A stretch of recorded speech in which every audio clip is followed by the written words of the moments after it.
As kids, everyone believed families were safe havens. But growing up, I realized that might not be the case for everyone, especially not for me.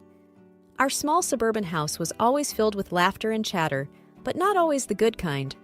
Our living room was a cozy space with mismatched cushions, a worn-out rug, and walls covered with photos, mostly of Clara. Clara with a trophy, Clara on her first day of school, Clara in her dance costume.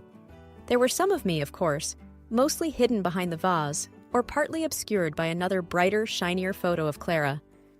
One afternoon, as I was rearranging the living room, Mrs. Henderson, our next-door neighbor and my mother's longtime friend, came over. A warm aroma of freshly baked cookies filled the air, her standard visiting treat. "Margaret," she greeted, enveloping my mother in a hug. "How are the girls?" Before my mother could reply, I stepped forward, offering a tray of lemonade. "Hello, Mrs. Henderson?" She looked up, a little surprised, as if noticing me for the first time. "Oh, Evelyn, my, you've grown!" "Just a little," I responded, attempting a smile. My mother chimed in. "Wait till you see Clara. She's become quite the young lady." On cue, Clara danced into the room, her blonde hair bouncing with every step. "Auntie Jen." She wrapped Mrs. Henderson in a tight hug. Mrs. Henderson chuckled, holding Clara at arm's length. "Look at you! Margaret wasn't kidding. You're blossoming so beautifully." Clara beamed, twirling for effect. The conversation flowed easily after that, Clara narrating her recent school achievements and dance recitals. At some point, I tried to join the conversation, mentioning a recent school project. My mother brushed it off. "That's nice, dear," and immediately redirected the topic back to Clara's accomplishments. I could feel a familiar sinking feeling in my chest, the need to be seen, to be recognized. As the afternoon sun streamed into the room, casting shadows, I overheard my mother's soft voice. Evelyn was just a test case for Clara. Mrs. Henderson frowned. "Margaret, that's a harsh thing to say. They're both your daughters." Clara looked between the two adults, confusion clouding her bright eyes. "I just mean," my mother tried to explain, "that with Clara, everything was easier. She was planned." I felt a lump forming in my throat, the weight of being the unplanned child pressing down on me. Mrs. Henderson, sensing the tension, tried to lighten the mood. "Both your girls are special, Margaret. Don't forget that." Clara piped up, her innocence shining through. "Mommy, does this mean you love me more than Evie?" My mother hesitated, then replied with a gentle squeeze on Clara's hand. "Both of you are loved. Just differently." Hearing those words, I retreated to my room. The sting of their implications burrowed deep, forming scars that would last a lifetime. Juggling between university lectures and 2 part-time jobs was not how most people envisioned their college experience. For me, every morning began at dawn, serving customers at the local cafe, filling them up with their morning dose of caffeine. Afternoons were all about classes and group projects, and by evening, I was surrounded by a sea of books at the local bookstore where I worked the second shift. I'd often come home late, exhausted, only to find Clara lounging in the living room, engrossed in one of her new hobbies, her art supplies strewn everywhere. Our family dynamics had always been clear. Clara was the star, and I was the backdrop. One evening, as we all gathered around the dinner table, a rare occurrence with our conflicting schedules, I mustered the courage to discuss a decision I had been contemplating for weeks. "Mom, Dad, I've been thinking about renting a place closer to the university," I began hesitantly, eyes darting between my parents and Clara. My statement was met with stunned silence. Then Dad's chuckle broke the quiet. "Renting? On a barista's and a bookstore clerk's wage?" Clara snickered. "Planning on living in a cardboard box, are we?" Ignoring her jibe, I turned to Mom, hoping for some support. "I've saved up, and with careful budgeting, I think I can manage." Mom put down her fork, her expression skeptical. "Evie, you're barely managing to pay us for staying here. Do you think landlords will be as forgiving as we are?" "It's not about what's easy," I responded, my voice quivering slightly. "It's about learning to stand on my own feet." Clara leaned in, smirking. Big words for someone who's been leaning on us all her life. Fed up, I retorted, Maybe it's time you learned a thing or two about hard work and responsibility, Clara. She rolled her eyes, clearly uninterested in my lecture, while Mom interjected, "Girls, enough. Evie, we just don't want to see you struggle unnecessarily." "I appreciate that, Mom," I replied softly, "but sometimes struggle is necessary for growth." The days that followed were filled with whispered conversations behind closed doors and Clara's occasional jabs. Yet, my resolve remained unwavering. A week later, with bags packed, I moved into a modest, slightly worn-out studio apartment near my university. The independence was both daunting and exhilarating. While the family home, with its comfort and familiarity, was just a few blocks away, the emotional distance felt like miles. It was clear that my decision had not only changed my living situation, but also redefined my relationship with my family.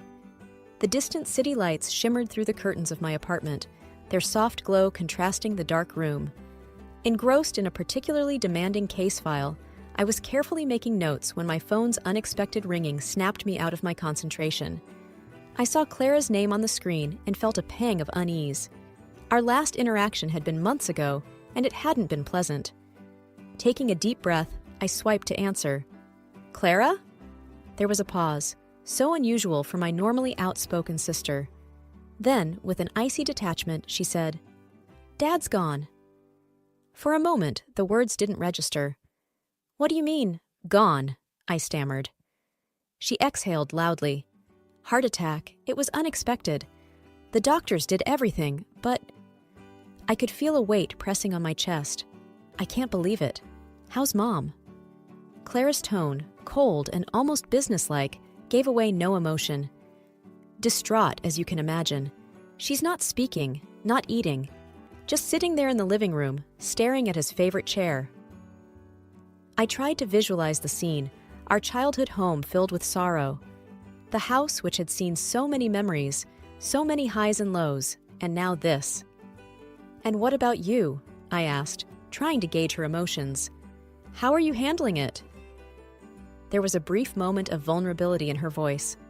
"I'm coping, but this isn't about me." Before I could ask her what she meant, Clara launched into her main agenda. "Listen, I've got commitments, a busy work schedule, and my social life. I can't be there all the time. You need to come home and take care of things. And more importantly, Mom." The audacity of her demand infuriated me. "She's our mother, Clara, not a responsibility to be tossed around because you're too busy with your commitments." Clara hissed back. "You've always loved playing the responsible older sister, haven't you? Here's your chance. I've been there for them while you were busy building your career. Now, it's your turn." Every fiber of my being wanted to lash out at her selfishness, but I paused. Now was not the time for sibling rivalry. "All right," I replied, trying to keep my voice steady. "I'll come home, but not because you ordered me to. Mom needs support, and I'll be there for her." She responded with a sarcastic cheerfulness. "Perfect. Glad you're seeing sense. Come quickly, won't you?" The line went dead, and I sat there, reeling. The loss of my father and the task ahead weighed heavily on me, but I was determined to step up. For Mom's sake, coming back home was like stepping into a different world. The once warm and lively house now felt cold and empty. Though I'd prepared myself mentally, nothing could have truly readied me for the stark change. Mom, usually the backbone of our family, looked frail and diminished. Her once sparkling eyes were now dull with grief. She barely acknowledged my arrival, lost in her own world of pain. But Clara, on the other hand, was as vocal as ever. "You finally decided to grace us with your presence," Clara remarked, her voice dripping with sarcasm as I entered the living room. Ignoring her jibe, I approached Mom, gently touching her arm. "Mom, I'm here now. We'll get through this together." She just nodded, her gaze distant. That evening, as I prepared dinner, I could hear Clara and Mom conversing in hushed tones in the adjacent room. Words like selfish, irresponsible, and career reached my ears. While I couldn't make out the entirety of the conversation, the undertones were clear. My absence during the past few years was a prime topic of discussion. At the dinner table, the atmosphere was tense. Every bite, every sip was filled with unspoken grievances. I mustered the courage to break the silence. "Mom, I know I haven't been around as much as I should have, but I'm here now, and I promise to be here for you." Mom, taking a deep breath, replied, "Evelyn, it's not about now. It's about all those years when you chose your work over us. I needed you then, and Clara was the one who was always by my side." Clara, smirking, added, "Some of us chose family over ambition." Stung by the accusations, I retorted, "I worked hard to provide for myself, to ensure I didn't burden you or Dad, and every time I offered help, it was declined. What did you expect me to do?" Clara scoffed, "Oh, please, play the victim somewhere else." The night wore on with heightened emotions and bitter words. The gap between the world I had built and the home I left behind had never felt wider. As I lay in my old bedroom that night, the weight of their expectations and the sting of their accusations weighed heavily on my heart. Returning home was proving to be more challenging than I'd anticipated. I had always been the dutiful daughter, the one who stepped up when others stepped back. From the moment I moved back into my parents' house, I took on the role of caregiver for my ailing mother. It wasn't an easy job, but it was the right thing to do. But no matter how much effort I put into making things comfortable for her, nothing ever seemed right. Every morning, I would make her favorite breakfast and try to engage her in conversation. But the response was always the same, a muttered complaint about the eggs being too runny or the toast too burnt. I would bite my tongue and nod, promising to do better next time. One evening, as I was cleaning the dishes, I overheard my mother speaking with Clara on the phone. "She just can't do anything right. I don't know why she even bothers." My mother's voice dripped with disdain. Clara, instead of defending me or even staying neutral, added fuel to the fire. "I told you, she's always been this way. You should have just let me handle things." It was heart-wrenching. Here I was, trying my absolute best, sacrificing my personal space, time, and mental well-being, only to be talked about like I was some kind of inconvenience. The whispers and gossiping became a regular occurrence, and every day it wore me down a little more. One particularly grueling day at work, my phone buzzed with an incoming call. Clara's name flashed on the screen. Taking a deep breath, I answered, expecting another laundry list of things I had supposedly done wrong. In a tone colder than I'd ever heard, she snapped, "You need to leave. Mom can't stand you being there. You're making everything worse." My heart raced, and for a moment, I felt like the wind had been knocked out of me. But then, a spark of anger and defiance ignited within. I was tired of always being the problem, the scapegoat. I responded, my voice firm, "Fine, I'll leave. But I'm taking my things with me." There was a pause, and I could imagine Clara's smug expression shifting to one of surprise. She probably expected me to beg, to apologize, to promise to be better. But those days were over. I was done being the family's invisible, taken-for-granted workhorse. The line went dead, and I took a moment to let it all sink in. It was time to reclaim my life and stop letting others define my worth. The morning sun broke through the blinds, casting warm rays over the living room. It illuminated the flat-screen TV, the couch, and the dining table, all reminders of years of hard work and sacrifice. Today, they became symbols of liberation. I methodically went from room to room. In the kitchen, I unplugged the fridge and microwave, each one a testament to those months I'd skipped outings with friends to save up. There was the coffee machine, my solace on many groggy mornings. The house echoed with memories, some sweet, some bitter, but the bitterness had started to overshadow everything else. My bedroom was next. I remembered buying the bed, picking out the sheets, arranging and rearranging the furniture until everything felt just right. I glanced at the vanity, a gift from my grandmother. It would stay. It wasn't about value, but principle. Just as I was taping up the last box, my phone buzzed to life, breaking the thick silence of the room. I knew who it was even before I checked. Clara's tone had been all sweet talk lately, but the underlying hostility was hard to miss. "You absolute thief!" The venom in her voice was palpable. Calmly, I replied, "Clara, everything I'm taking was bought with my money. I thought you'd be glad to see them go." "You can't just take everything from our family home," she shot back, her voice shrill. I sighed. It's funny how these things suddenly became family items. When I needed some support or a thank you, they were just things.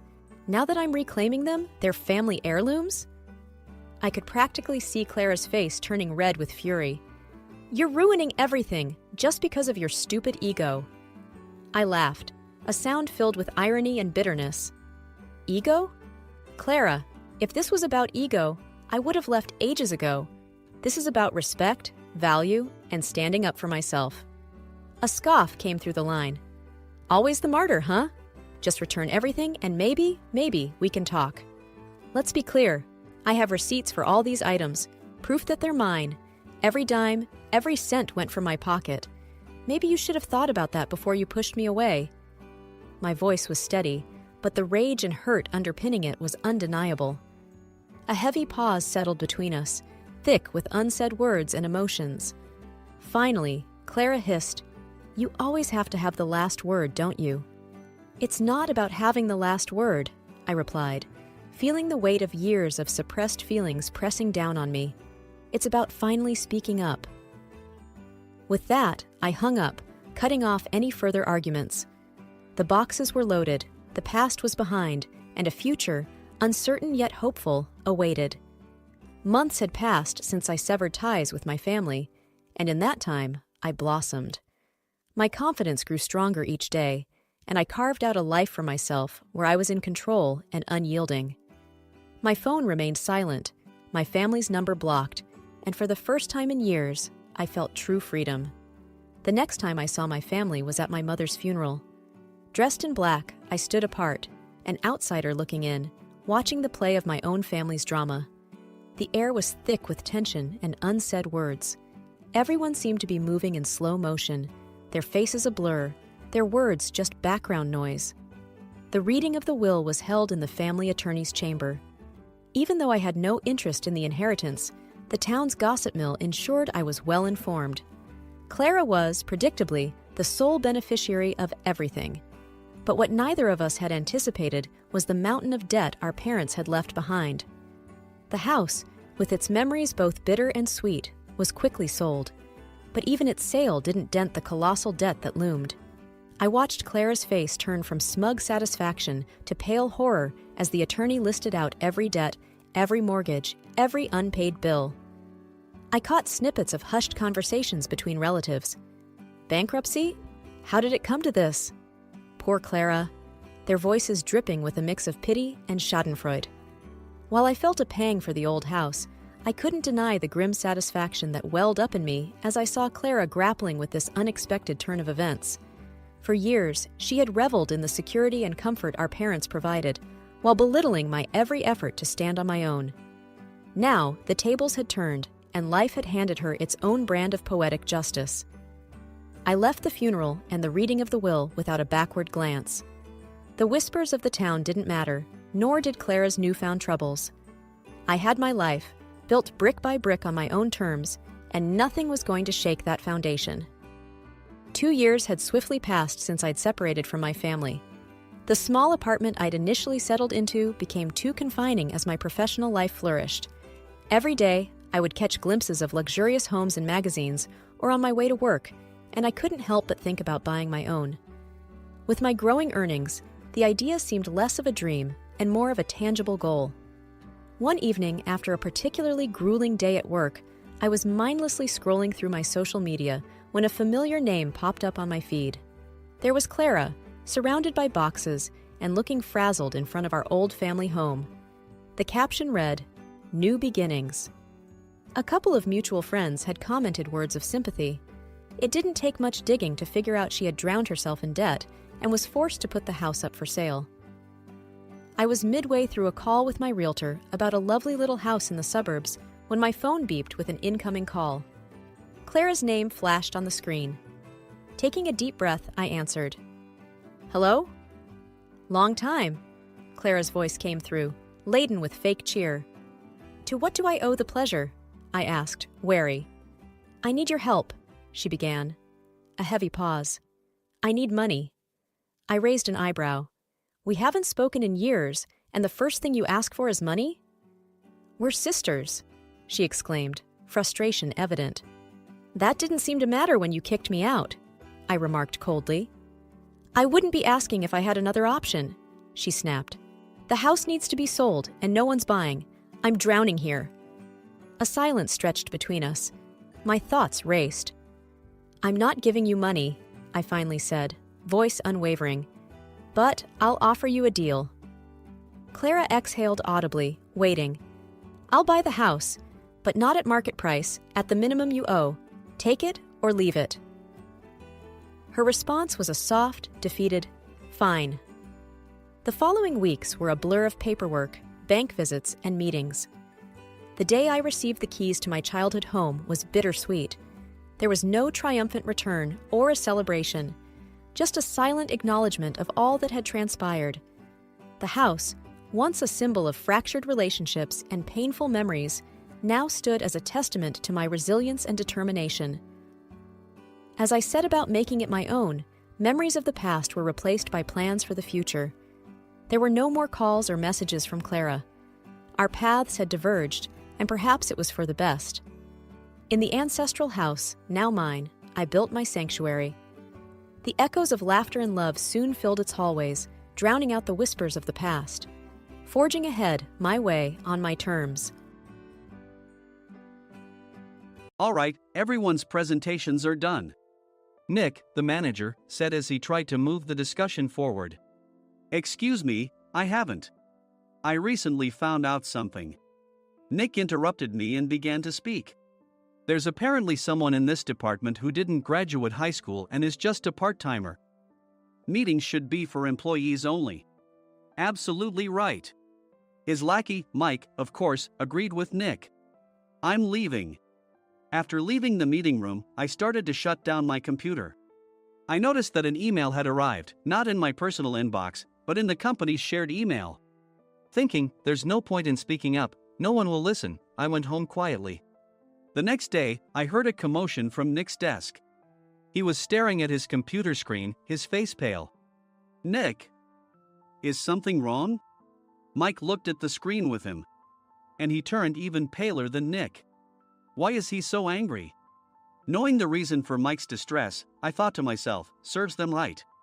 My name is Adam. My mother passed away when I was in the 9th grade, and I was raised by my father. Well, you could hardly call it being raised. After my mother passed, my father changed.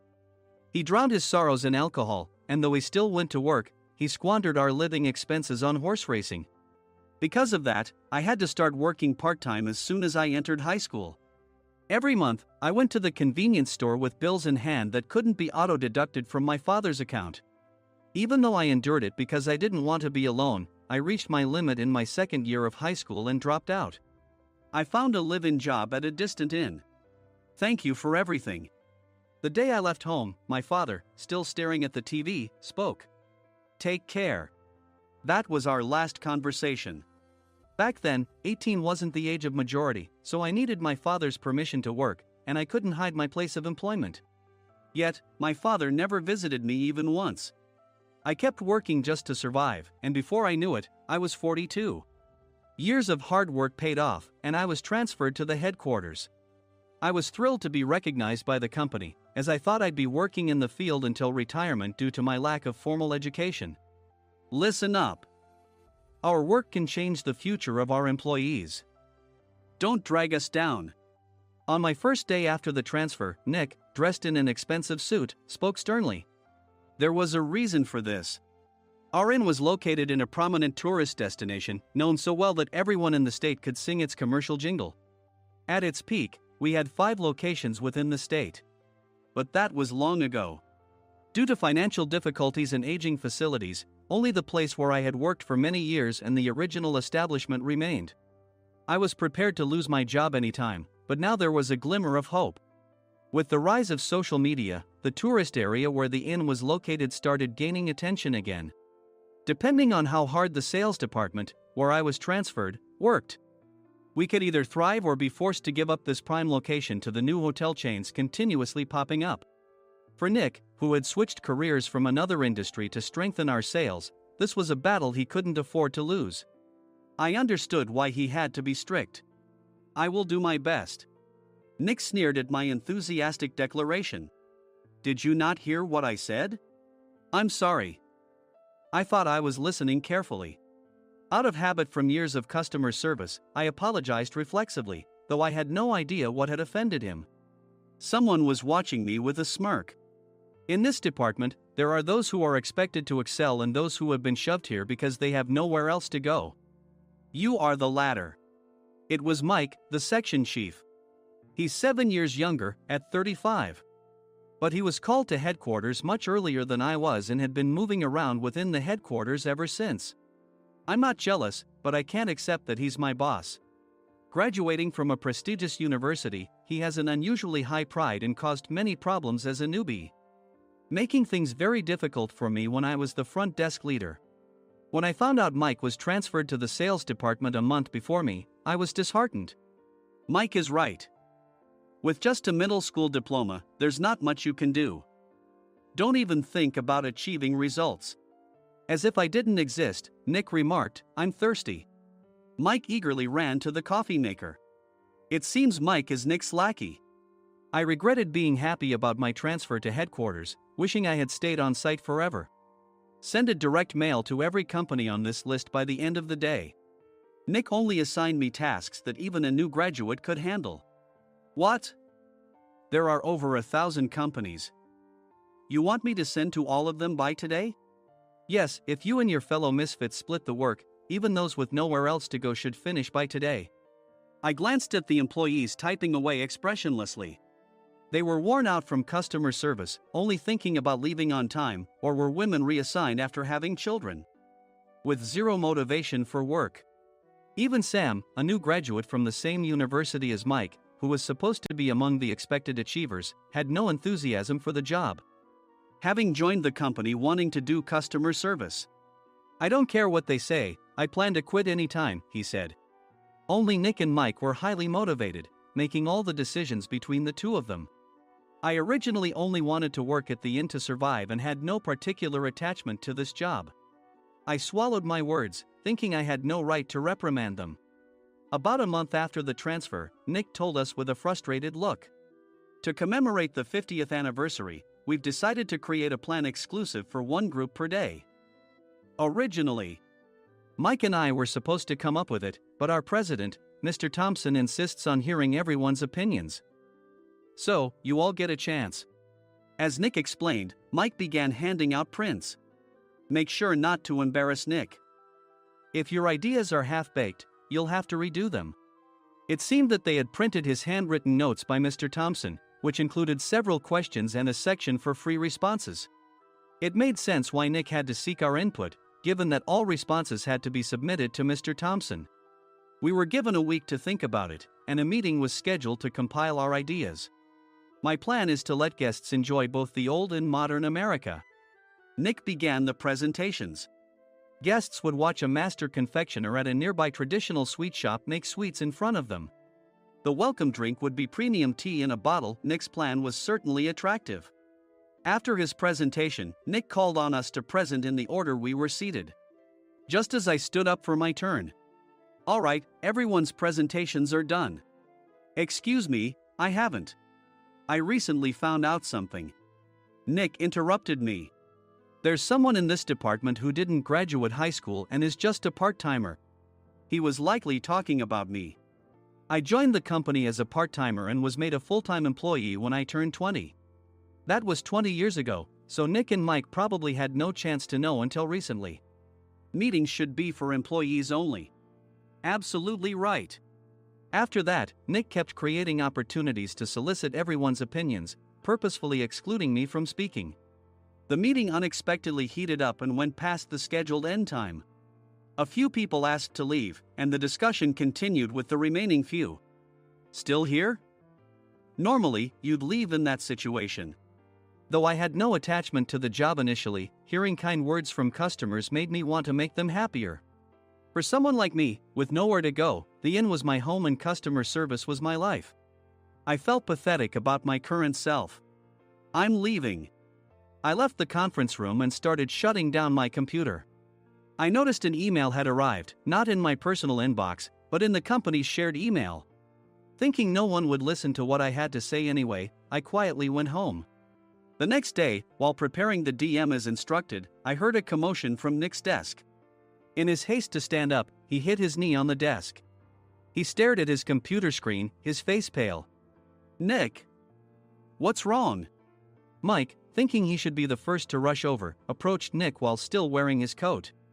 He peered at the screen with Nick. And he turned even paler than Nick. Why is he so angry? Who is responsible for this company? Nick, more irritated than ever, asked, and Mike answered without checking. Probably Sam. Sam wasn't there because he was attending a morning training session for new hires. Nick gave up on getting angry and returned his gaze to the screen. They were looking at an email that arrived right after the end of the working day yesterday. Apparently, no one, including me, had checked it before leaving. The email was from a large company that used us for their annual employee trips. The president and executives of that company also frequently used our services personally. President of the company, Mr. Mason himself, had declared that neither he nor his company would ever use our services again. Well, some companies cancel their employee trips or stop using our services due to financial struggles. Let's just move on. Mike kept wiping the sweat from his forehead with a handkerchief. Knowing why Mike was so agitated, I quietly watched their interaction. Do you know how much revenue we get from that company? We can find other guests to fill the rooms, but we'll lose the banquet costs, gift shop revenue, rental car fees, and more. Moreover, the gifts were supposed to be prepared by the traditional confectionery shop involved in Nick's proposed plan. If it's known that we incurred such a huge loss at this critical time, Nick's position in the company would be jeopardized. Nick took a deep breath, seemingly trying to calm himself. All right, Mike. Go to New York right now and apologize to Mr. Mason. What? You're coming with me, right? I have urgent work to do. I trust you, which is why I'm entrusting this to you. Please. Mike, believing Nick's sincerity, agreed with a determined look on his face, saying, yes. That's Nick for you. Even if Mike went to apologize, Nick would shift all the blame onto him if the client didn't change their mind. Well, it was Mike's fault to begin with, so it served him right. About 3 hours later, Sam answered a call from somewhere and repeatedly apologized, saying, I'm very sorry. Everyone watched to see what was happening. After ending the call, he informed Nick with a weary tone. When Mike arrived at the client's company, he only made things worse, further infuriating Mr. Mason. He was demanding, get his boss here immediately.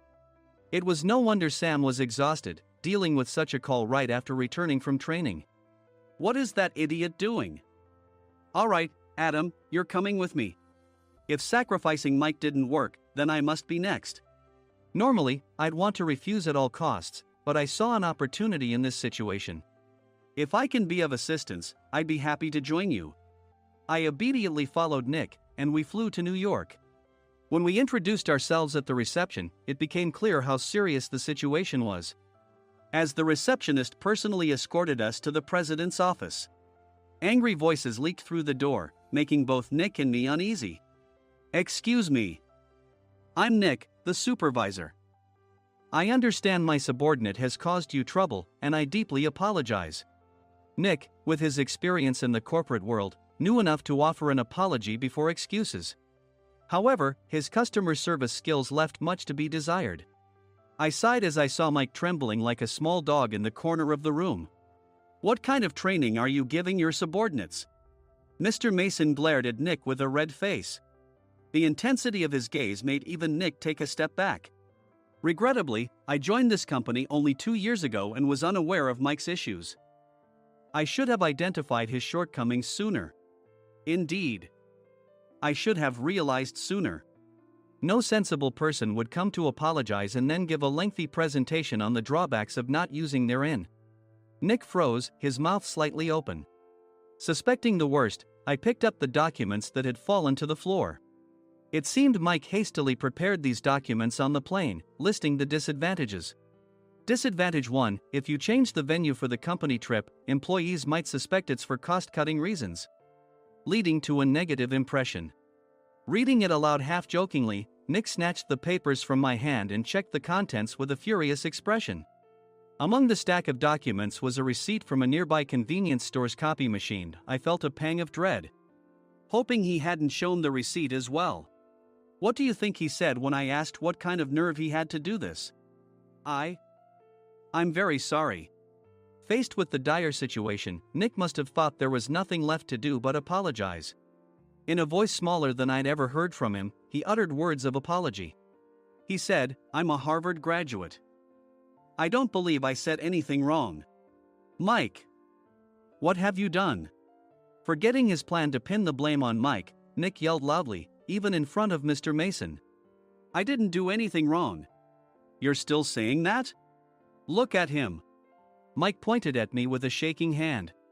"I was assigned to headquarters in my 20s and now I'm a section chief. This guy only made it to headquarters at 42. Everything I've done proves I was right. So why are we losing the contract?" Having said his piece, Mike collapsed to the floor. "Of course. You were sent there because you had nowhere else to go." Mike never expected to hear such words from someone he looked down upon. He lunged at me, and Nick hurriedly stepped in to stop him. "Mr. Thompson told me Mike is a quick thinker, and to take good care of him." There's no way he was pushed aside. "Don't make things worse here." "He didn't say quick thinker, he said only quick-witted, didn't he?"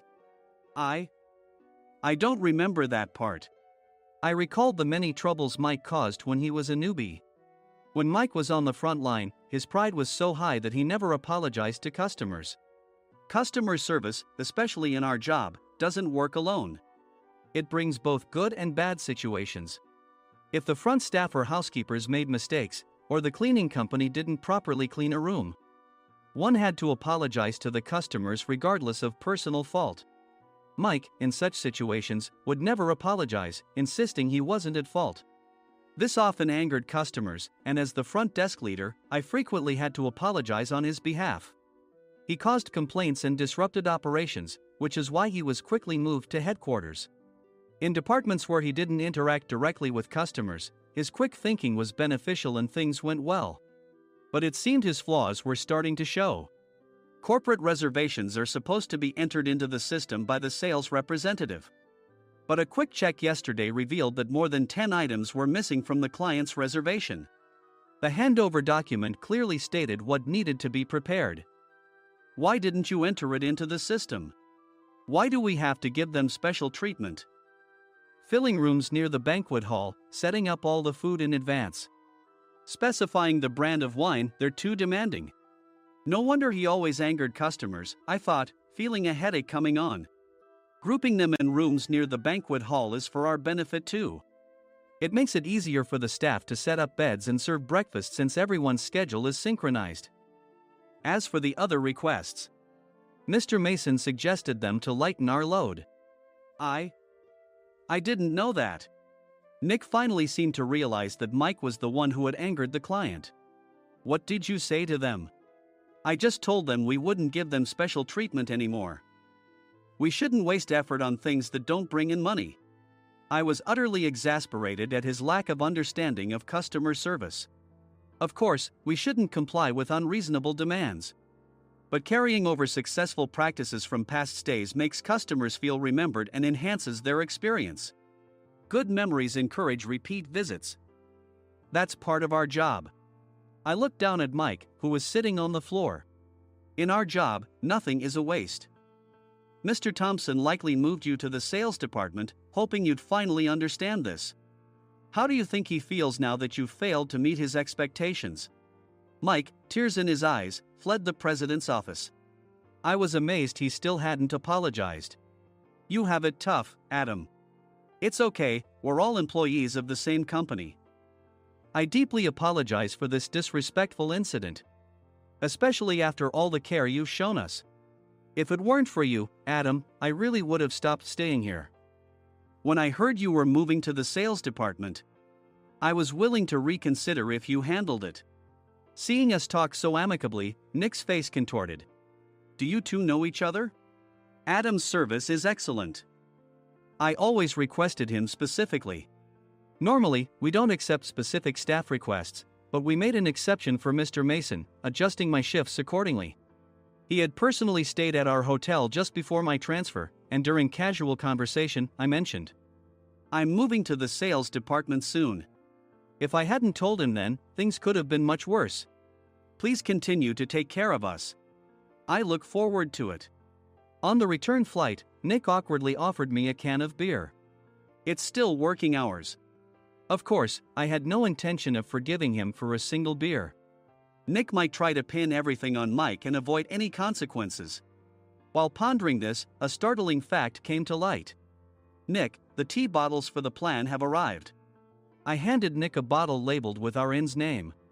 They look good. What are you talking about? These are plastic bottles. I had assumed we would use the trendy, high-end bottling tea. But what arrived were ordinary plastic bottles of tea with customized labels. The only unique aspect was the label, which had the inn's name, making it look customized. Upon further investigation, I discovered that a substantial amount of money was set to be paid to the tea company. It was priced like bottling tea. Does this plastic bottle really cost $100 each? The tea inside is specially blended for us. The extra cost is for that. Wouldn't it be better to use another tea company? Or is there a specific reason we must use this one? As Nick continued to make excuses, I showed him a printed email. I informed the tea company's president, Mr. Mitchell, that we discovered irregular payments and he confessed. He said you two were high school classmates and planned to split the extra money. That idiot. Why did he confess? That's not important. You should worry about yourself, this could turn into a police matter.